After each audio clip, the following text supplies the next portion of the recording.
This is Democracy Now!, democracynow.org. I'm Amy Goodman with Juan Gonzalez. We're breaking in with this news. The United States has seized Venezuelan President Nicolás Maduro after U.S. forces launched what President Trump called a large-scale attack. Maduro and his wife were flown out of Venezuela, expected to be brought to New York. They've been criminally charged. Just before we recorded this, President Trump spoke saying, "We're going to run the country until such time we can do a safe, proper, and judicious transition." In an interview with Fox, Trump said the U.S. will be very strongly involved in the Venezuelan oil industry. Venezuela has the world's largest oil reserves. It's unclear how many Venezuelans were killed in the operation, which was carried out with the help of the CIA and U.S. Delta Force soldiers. The U.S. attack has been widely criticized around the world. The Brazilian President Luiz Inácio Lula da Silva wrote on X, "The bombings on Venezuelan territory and the capture of its president draw an unacceptable line. They cross an unacceptable line. These acts represent a grave affront to Venezuela's sovereignty and yet another extremely dangerous precedent for the entire international community," unquote. Mexico's Ministry of Foreign Affairs condemned the attack as a clear violation of Article 2 of the Charter of the United Nations.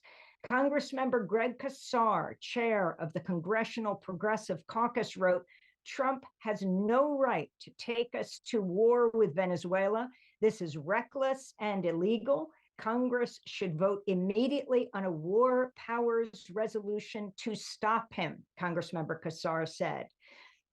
We're joined right now by Miguel Tinker Salas, Emeritus Professor of History at Pomona College in Claremont.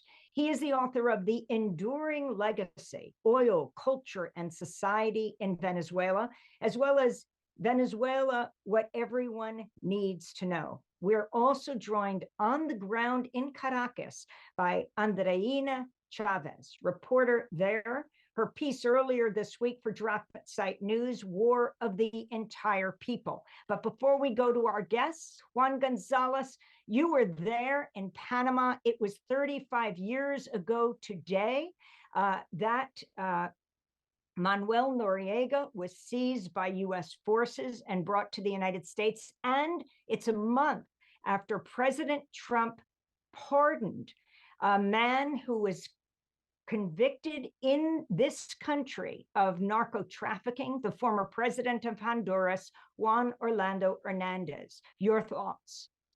Yes, Amy. Well, this is an extraordinary moment in what is clearly, and by international law, a completely illegal military action by the United States. But in listening to the press conference that President Trump and his top aides held just a little while ago, a few things stand out to me. One is the size of this attack, and we didn't really get a sense of that until General Dan Kane, the chairman of the Joint Chiefs of Staff, has had an opportunity to talk, and he mentioned over 150 of the most advanced military aircraft of the United States participated in this basically a Air Force invasion of Venezuela, and in addition to the Delta Force and CIA operatives that were on the ground, a blackout of Caracas that the United States triggered in order to be able to operate in complete darkness, and the admission by both the general and President Trump that there was a lot of opposition of Venezuelan forces on the ground to the U.S. attack. That's one thing, the size of this attack. The second, as you mentioned, is Trump's claim that the United States is going to run Venezuela from now on, and that this was not just a question of extracting Maduro for supposed alleged drug crimes, but also a regime change operation that the United States is going to directly run Venezuela. And I thought the most interesting thing of all was Trump's claim late in the press conference that Marco Rubio has been in conversations with the current vice presidents, Delcy Rodriguez, and that according to Trump, she told Rubio, "quote We'll do whatever you need," as if implying that Delcy Rodriguez, the vice president and clearly the successor to Maduro, was in some way or other agreeing to this U.S. intervention, or at least acknowledging it. So I think that those are the three things that stuck out to me. We'll have to see in the next few hours and days to what degree some of these claims of Trump are actually factual. Well, these developments of the last hours have been stunning. We want to go first to Caracas, to Andreína Chávez. If you can talk about how people are responding, what we have seen, the images of different cities of Venezuela being bombed, attacked, a large-scale attack, as President Trump put it, by the United States. Yes, so first of all, I just want to say that President Nicolás Maduro, he wasn't captured, he wasn't seized, he wasn't arrested, he was kidnapped. This is a kidnapping. The United States has just kidnapped a constitutionally elected president. So this is something that it goes beyond our wildest imagination. This is something terribly against international law, against all principles of sovereignty, of self-determination of the people. So this is something that we need to clarify. Second, these comments that President Trump and his government are saying that they are negotiating with the government of Venezuela, we should not believe those claims. None of that has been confirmed. Vice President Delcy Rodriguez, she has very clearly stated that the message right now is to resist. The message right now is to go to the streets, is to fight against this imperialist aggression, is to denounce this imperialist aggression. And there is no such thing, such transition or vacuum power happening right now. Right now, we are fighting against this aggression. So we need to treat these claims by the Trump administration mostly as psychological operations to try to debilitate even more the Venezuelan government that is still standing, that is still here. We need to remember that we still have a Venezuelan government, even though President Maduro has just been kidnapped. Second, as you said, we just experienced a quite horrifying night. We woke up around 2 a.m. to the sound of extremely loud explosions. Of course, at the moment, we didn't know what was happening. Everybody knew it was something terrible because it sounded like an earthquake, like the sky was falling down. I could hear the planes. I couldn't see them, but I could hear the planes. I live very close to Miraflores, so I imagine that is why I could actually hear all these military operations happening around me. And we immediately got confirmation from the Venezuelan government that at least 7 points of Caracas had been attacked, at least 7 places between civilian places and military complex. There were also attacks in places like Estado La Guaira, Aragua, Miranda. All these places were attacked. After that, we got even more confirmation from the defense minister, Vladimir Padrino Lopez, who said that indeed we were under an imperialist military aggression from the United States, and that the call right now for the Venezuelan people was to just remain calm, but also to remember that we need to fight back against this regime change, because at the end of the day, we need to remember that this is regime change. We have to remember that the US has been peddling a lie about Venezuela, about the Venezuelan government being a drug cartel, about the Venezuelan government being involved in drug trafficking, using evidence that is not credible at all. Not even using evidence. At the most, they're just using a court in New York to say that President Maduro is involved in narco trafficking without actually presenting evidence that he is doing that. There is absolutely no credible evidence that there is a Venezuelan state that is involved in a high-structured drug trafficking corporation. That is not true. They have been using that lie first to kill people in small vessels in the Caribbean, and now to bomb Venezuela and to kidnap the Venezuelan president. So right now we're facing a regime change, and I think that is the first thing that people need to have in mind, that Venezuela is being bombed. We're facing a regime change. President Trump just said it. He said that right now he's going to run Venezuela. The United States has decided that they're going to control Venezuela from now on. They're going to control Venezuela's oil business from now on. So if this was actually something about capturing a supposed narco trafficking person, then why wouldn't that just mean that the Venezuelan government continues? We have a vice president who constitutionally is mandated to now take power. But no, he's not saying that. He's saying that anybody who remains loyal to the Bolivarian process is going to go down. He's saying that there might be more military operations. And he's saying that now the United States is going to assign people to control the Venezuelan government. And the first thing that he's going to do is take power over the Venezuelan oil industry. And remember that he said the Venezuelan oil industry wasn't working right, that he was going to make it finally work right. But you need to remember that the Venezuelan oil industry has been under US sanctions for almost a decade. Let us bring Professor Tinker Salas into this conversation. You were born in Venezuela. Your books are about Venezuela. You woke up to this news as well. You're based right now in California. If you can respond to these points, and especially what Andreína is talking about, the U.S. will now run Venezuela. Until there such time as there is a just transition. Marco Rubio, the Secretary of State, calling, saying that Maduro was given plenty of chances to step down, but in fact, he's a wild man, he said. Yeah, the spectacle of that press conference is amazing. It looked like something out of a Hollywood movie set, a B movie set. This is the Pirates of the Caribbean. This is Marco Rubio, now the Viceroy of Venezuela. This is an effort to run Venezuela with 15,000 troops. That's utterly impossible. There is a government in Venezuela. There's a people in Venezuela. This was a kidnapping of a government in Venezuela. The reality is that we've seen this before. We've seen this in Panama. We've seen this throughout the history of Latin America, whether Nicaragua, whether Haiti, whether Mexico. The reality here is very clearly Trump made this about oil. He says that what they do want to run is not the country. What they do want to run is the oil fields. And that's the central part of this discussion.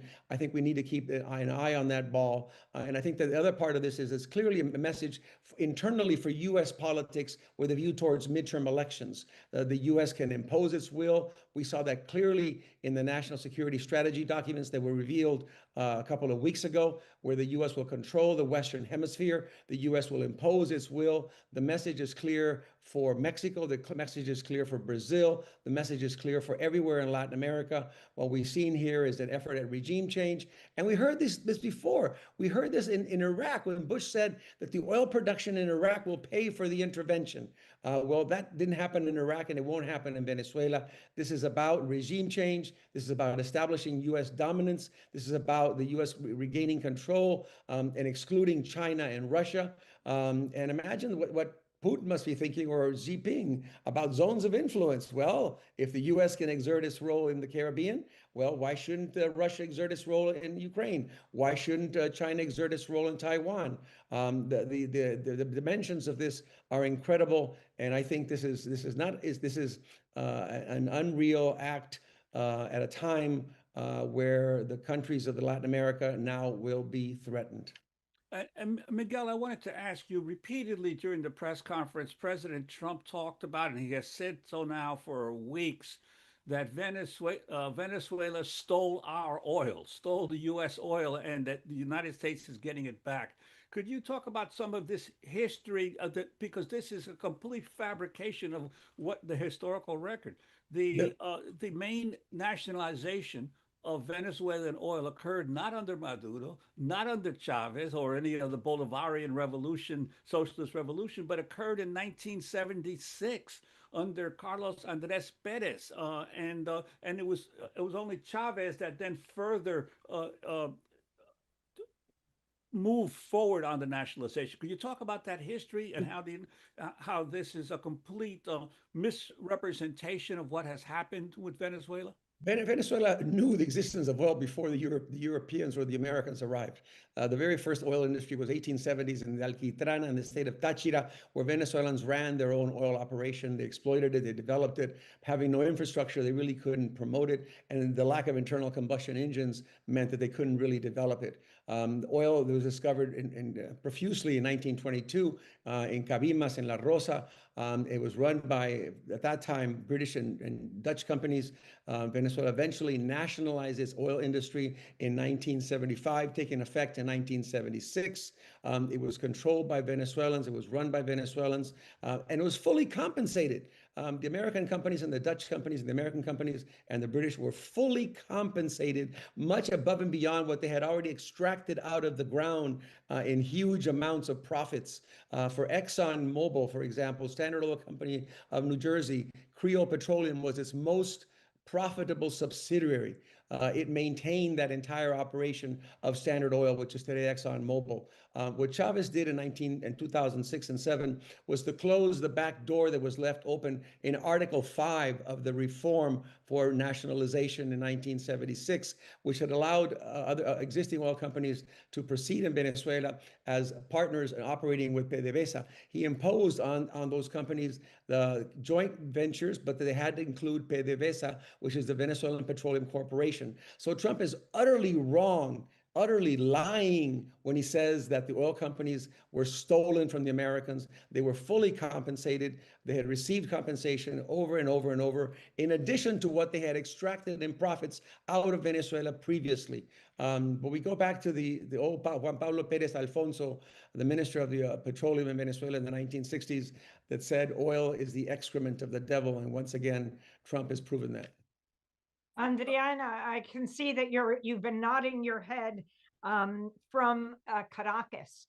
If you can talk about what President Trump said, that the oil companies will be funding this, and also the Nobel Peace Laureate Machado, who is outside the country right now, what this means, where she is. They said they are not bringing her back right now, and that Marco Rubio, Andreína, has been talking with Delcy Rodriguez, as you pointed out.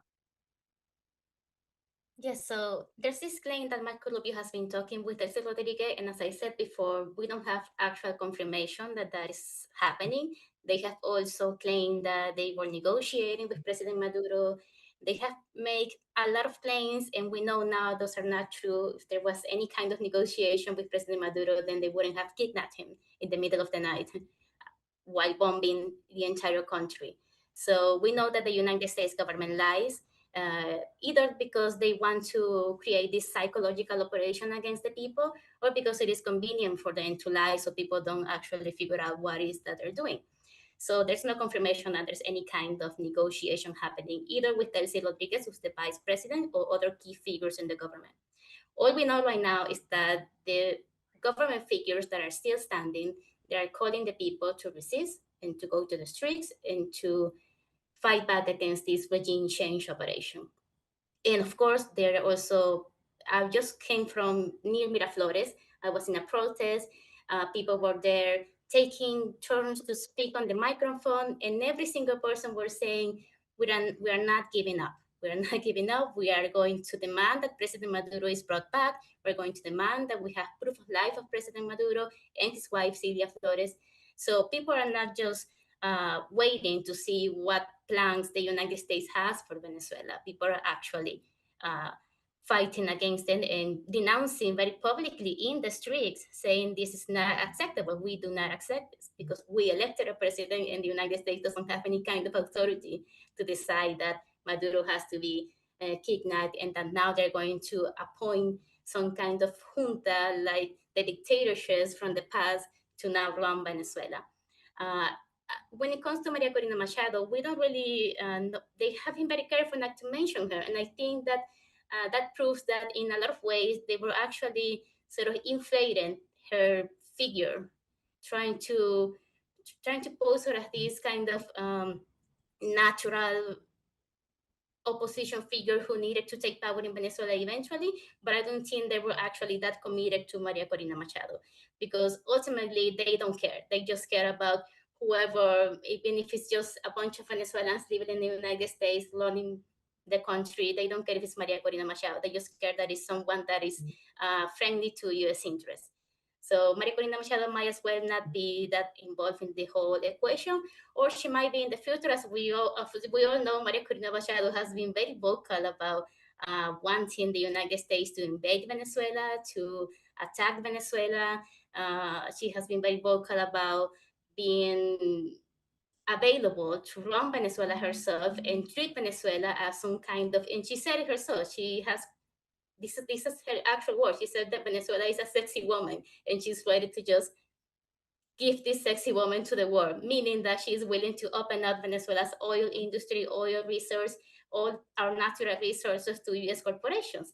And as Miguel was saying, it is indeed completely false that the Venezuelan government, the Chavez government back then, ever took away these sites from US corporations. That's not true. They were compensated. There were some corporations like ExxonMobil and ConocoPhillips who simply decided that they didn't want to respect Venezuelan sovereignty. They didn't want to respect the fact that the Venezuelan state wanted to have a majority control in our own oil resource, in our own joint ventures. So they decided to leave Venezuela. They abandoned their oil projects. And now they are trying to fabricate this narrative that somehow that means that they were stolen. And they were not. These are just corporations that are greedy, that they were used to exploiting Venezuela however they wanted without actually giving anything back to the Venezuelan people. And now they want to do the same. And that's what we heard Trump just said. Andreína, I wanted to ask you in terms of what you have heard there in Venezuela from the other key leaders of the country around Maduro, specifically Vladimir Padrino Lopez, the defense minister, Jorge Rodriguez, the president of the National Assembly and the brother of the vice president, Delcy Rodriguez, and also Diosdado Cabello, the interior minister. These are considered the key figures around Maduro. Have any of them made announcements other than Delcy Rodriguez, the interview she did on a radio program where by phone where she called for people to resist? Yes, so Defense Minister Vladimir Padrino Lopez, he was the first one to actually give a live statement, a video statement, in which he told the people that indeed we were being attacked by the US. He said that not only military sites were being struck, but also civilians population.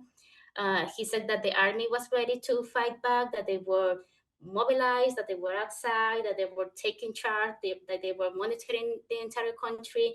He called people to remain calm, to not believe any of these wild claims and psychological operations that are going around. And of course, he advised that we need to stick to the truth. We need to stick to the source, which is the Venezuelan government. Right now, there are a lot of mainstream media outlets and just people on social media claiming a lot of things, publishing photos that are edited, that are AI. So we need to try to focus on who are the people who actually can give us information, and those are the Venezuelan government. Besides Padrino Lopez, we also had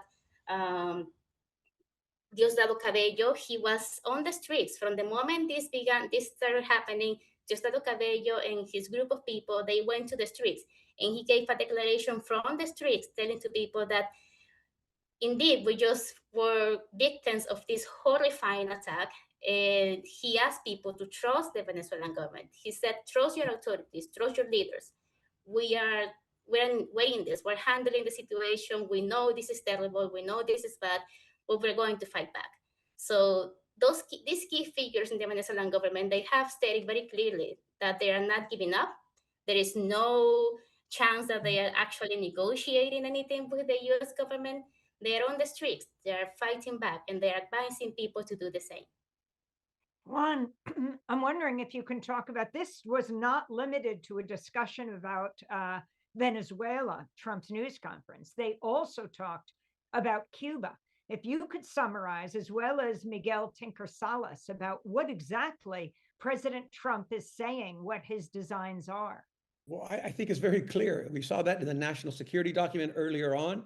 We saw clearly in the Western Hemisphere approach.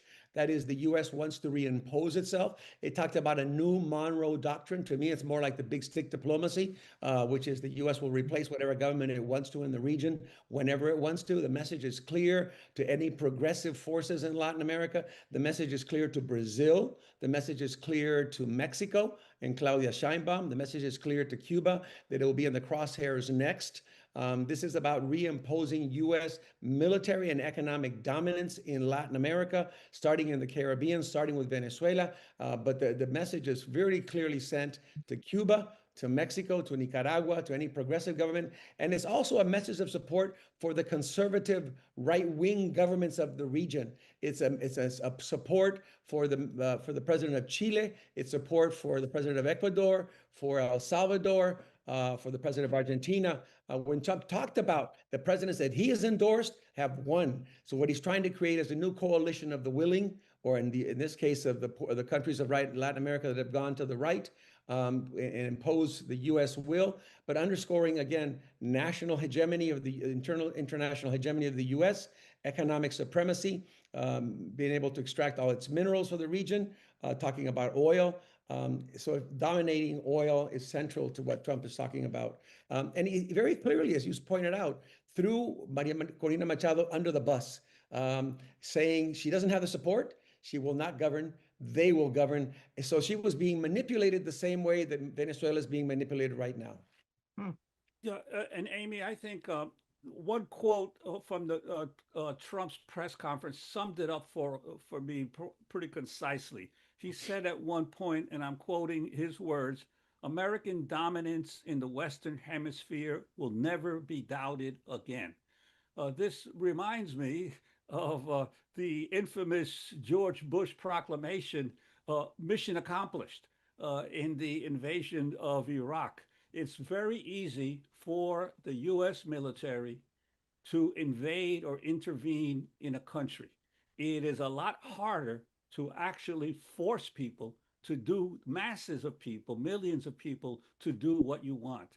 And so this is not the climax of the long-running struggle between oppression and resistance in Latin America. This is actually just another chapter in what will be a long-running saga that's going to unfold over the next months and possibly years.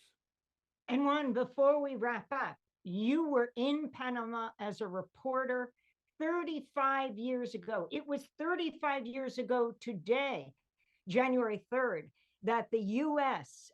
Took Manuel Noriega forcibly from his country and brought him to the United States. If you can talk about those comparisons, and then again, we cannot forget it's been a month since President Trump pardoned a man who is convicted of narco trafficking, the former president of Honduras, Juan Orlando Hernandez, sentenced to 45 years in prison. His brother, Tony Hernandez, is already serving a life sentence in the United States. Yeah, well, I think it's clear. I remember spending both Christmas and New Year's of that period, 1990, in Panama, and watching the U.S. invasion.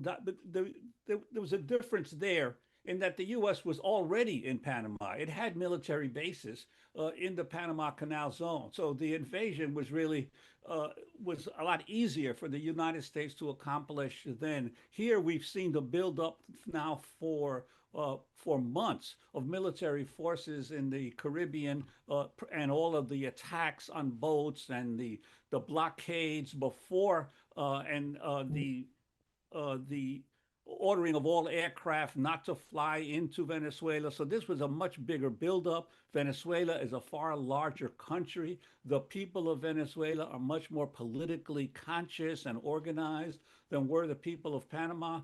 And so, as I said earlier, this is not going to be a repetition of the Panama invasion, that it ends pretty quickly. We're going to see a long, drawn-out struggle in Venezuela, and the rest of Latin America, in one way or another, will have to become involved and take sides in this in these actions for or against the actions of the United States. Well, I want to thank everyone for spending this time, and correction, it was 36 years ago today that Manuel Noriega was taken by the United States from Panama to the United States.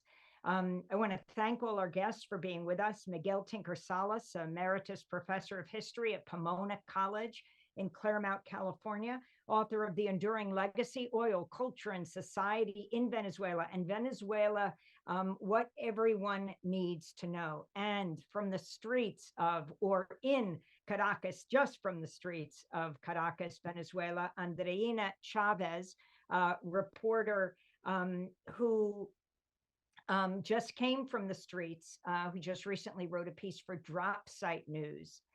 And right before we go, I believe we've just been joined by Alejandro Velasco, who is an associate professor at NYU, historian of modern Latin America, former executive director of NACLA Report on the Americas, and author of Barrio Rising, Urban Popular Politics and the Making of Modern Venezuela. He was born and raised in Venezuela. Juan and I would like to ask you and welcome you, Alejandro Velasco, to this conversation. Your response to this news that has developed over these last hours, through the night, the US bombing of Venezuela, and then the dragging of the Venezuelan president, Maduro, and his wife from their beds. And now, as we speak, apparently, according to President Trump and those around him, is being taken to New York to be brought up on narco trafficking charges. Your thoughts as we wrap up this discussion? There's so many strands to this that are shocking. And first, of course, it was just waking me up at 2:30 in the morning with frantic messages from family and friends about what's going on, then trying throughout the morning to piece together whether this was a boots on the ground, large scale invasion or something else, and finally realizing that it was a snatch and go operation, and then asking the question, well, what are the larger intents of the Trump administration if it's not to actually affect regime change, leaving the entire apparatus of the Chavista Madurista government in place? And then, of course, the Trump press conference, which basically just highlighted the extent to which the primary interest here is oil and Venezuela's resources. But then also Marco Rubio coming in and saying, no, it's not about that. It's about legality and, indictments, right? And so, right now, my primary reaction is anxiety and stress and concern about the next few days and hours and what it's going to mean. I will say one quick thing, which is that, if somebody is presumably, very unhappy right now, at least after the Trump press conference, it's Maria Corina Machado, the Nobel Prize winner, who Trump seems to basically just thrown under the bus and said, like, no, we're willing to work with the structure that's in power right now as long as they play ball. And Maria Corina Machado doesn't really have the respect of the Venezuelan, I think he probably meant the Venezuelan state. And so, that is a big question. What's going to happen to that hardline Venezuelan opposition? Alejandro, what are you going to be looking for right now? As people across the world leaders, we just read comments, for example, from Brazil, from Mexico, are condemning this move. What is most important, do you feel, right now? Right. Two things. The first one is what's happening with the rest of the Venezuelan government and its high officials. Are they in fact in place? Are they speaking, negotiating back channel with the Trump administration to stay in place to safeguard some kind of transition? Or is the next move on the part of the Trump administration to pressure them as well to leave the country and to cede path to something else? So that's on the one hand. On the other hand, the big question is, what's the U.S. government, the U.S. Congress going to do? This was such an explicitly constitutional, illegal operation that they're masquerading as a legal process, law enforcement, but it's clearly a military operation for which there was no authority. And so those are the two major things. Is Congress going to respond? And how is what remains of the Venezuelan government going to respond? Well, thank you so much for being with us at the end of this conversation. Alejandro Velasco, Associate Professor of NYU, historian of modern Latin America, and former executive editor of NACLA Report on the Americas, author of the book Barrio Rising, Urban Popular Politics and the Making of Modern Venezuela. This is Democracy Now! Tune in on Monday for a regular broadcast on internet, on TV, on radio, on social media. I'm Amy Goodman with Juan Gonzalez with this breaking news.